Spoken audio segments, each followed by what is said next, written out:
Na operesheni ya siku 4 ya utafutaji na uokoaji katika bwawa la Kirandichi, eneo la Baringo Kaskazini, kaunti ya Baringo, imefanikiwa baada ya mwili wa Jackson Koros kupatikana. Juhudi hizo zilijumuisha pia mila na tambiko zilizofanywa na familia ya marehemu. Jackson alizama Jumapili iliyopita wakati wa sherehe ya kurejea shuleni. Wapiga mbizi waliohusika katika operesheni hiyo walitaja kina kikubwa cha bwawa hilo na ukosefu wa vifaa kuwa changamoto kuu zilizochelewesha shughuli hiyo ya uopoaji.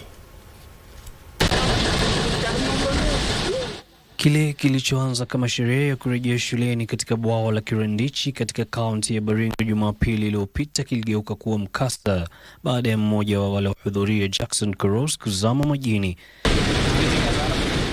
Washiriki wengine wa sherehe hiyo walitafuta msaada kutoka kwa wapiga mbizi wa eneo hilo pamoja na wataalamu katika jitihada za kumwokoa Jackson.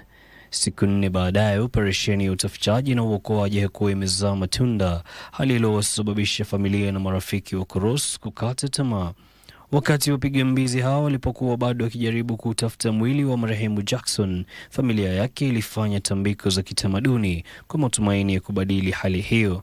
Tukaweza kuongea kwa muda kidogo, tukatulia, alafu tukasema twende mtoni, tukangoje mjomba aweze kutokelezea.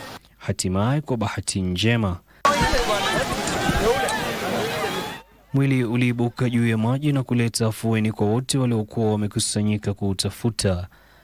Utawala wa eneo hilo sasa unatoa wito wa kuimarishwa kwa hatua za kiusalama katika eneo hilo pamoja na kuwapatia wapiga mbizi vifaa vinavyohitajika. Tukuwe na vifaa ambaye ina support our divers so that in the near future if there be any eventuality tukuwe na capacity ya kuweza kusaidia watu wetu.